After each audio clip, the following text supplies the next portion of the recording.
I'll need to read the instructions before they'll work.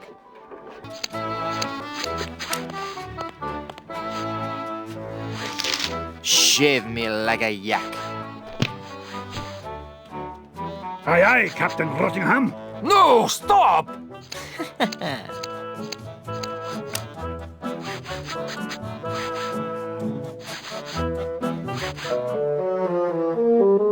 Holy infestation! You've been struck with the hair demons. What are you talking about? The cursed head vermin, the scourge of every hygienic sailor on the 7 seas. That's a lie! Sure as I'm standing here, they're wriggling about your scalp like a pack of wretched sea lions. Good analogy. This calls for drastic action. I'm bringing in old Ironsides. No, let's not be too rash. Rash? That's a bad sign. There's no time to lose. I'm going to have to amputate. No, you'll ruin my hair!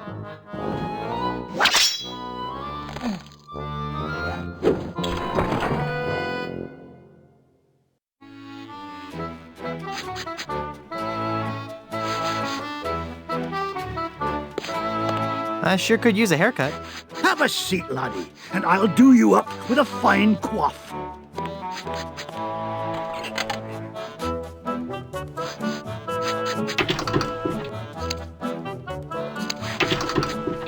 Ah, keep your hands off that chair handle. He looks like a true professional. Ahoy there! I'm Guybrush Threepwood, here to serve all your mighty pirate needs. Pleasure to meet you, Guybrush. I am Haggis McMutton of the clan McMutton. How did you become a barber pirate? I spent 10 years at sea on board the HMS Anathema, the fastest ship in the Scottish Navy. So how did that help you become a barber pirate? It was a clipper ship. Ah. So you started this salon? Aye, but not on my own. I grew to love hairstyling so much, I told 2 of my best friends about it. And then they told 2 friends. Aye, and they told 2 friends, and so on and so on. I want to know more about safe hair replacement systems. Ach, there's no such thing. It's nae proper to fool with the course of nature. Do you know any rousing pirate stories? Well, there is the story of the secret of Bulky Island.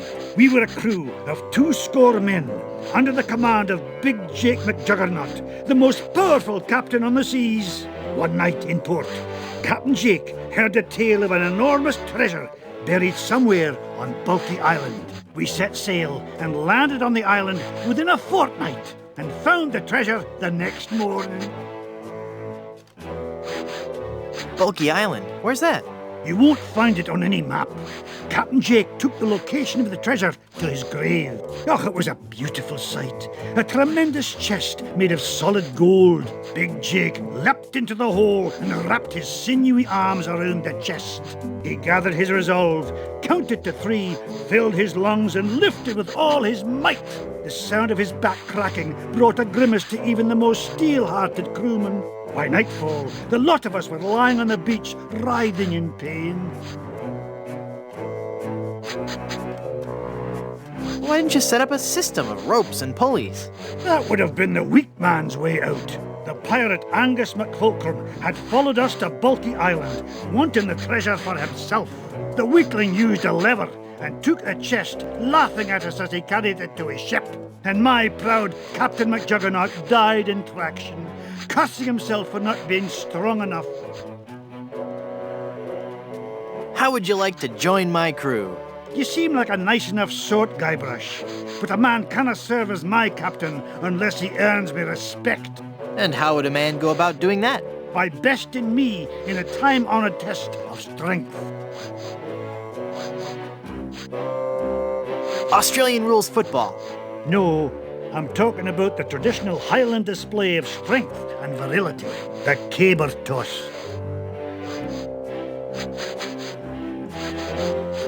But in school I was always picked last for caber tossing. Maybe it's because you weren't familiar enough with the sport. You see, the caber is a large tree trunk. We go to the field of competition and each of us heaves the caber as far as he can. The man whose caber goes the farthest is the winner. That's just about the stupidest sport I've ever heard of. And I watch cable television. Aye, but you cannot argue with tradition.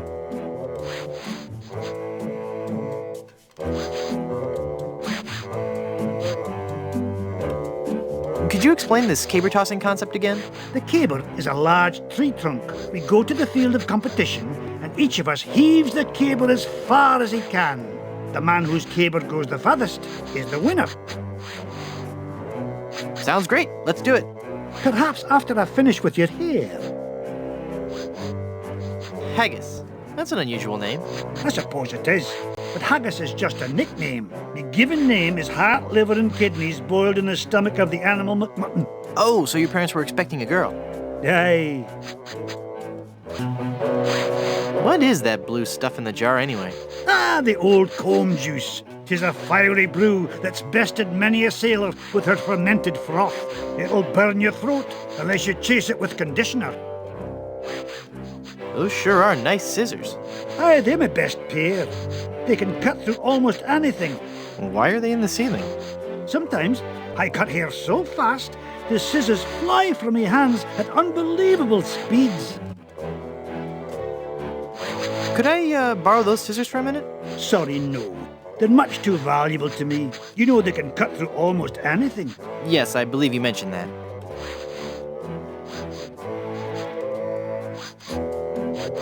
I think that's enough of a haircut for now. Aye, as you say, laddie.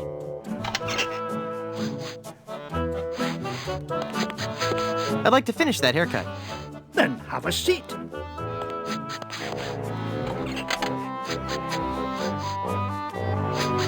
I can't reach it. I'm too low.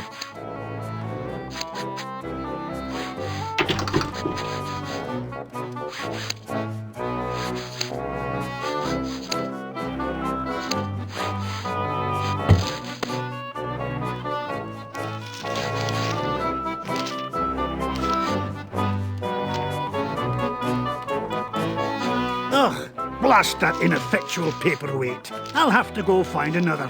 But what about my haircut? Keep your skirt on, lad.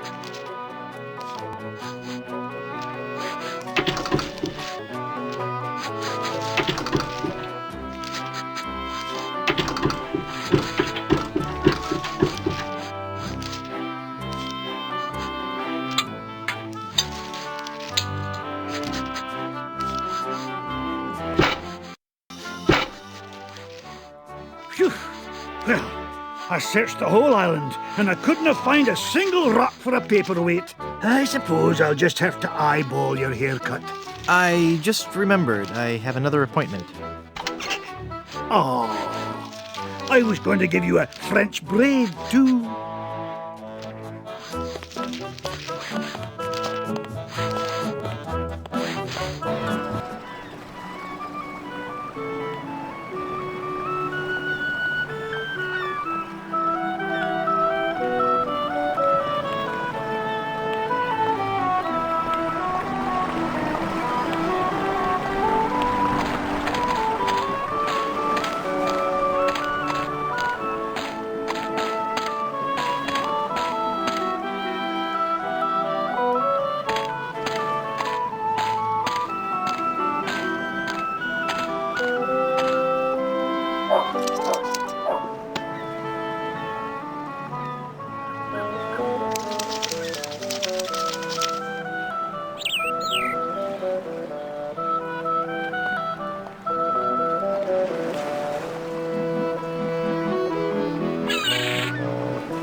I wonder what this sign means. Snake crossing. What possible harm could a snake?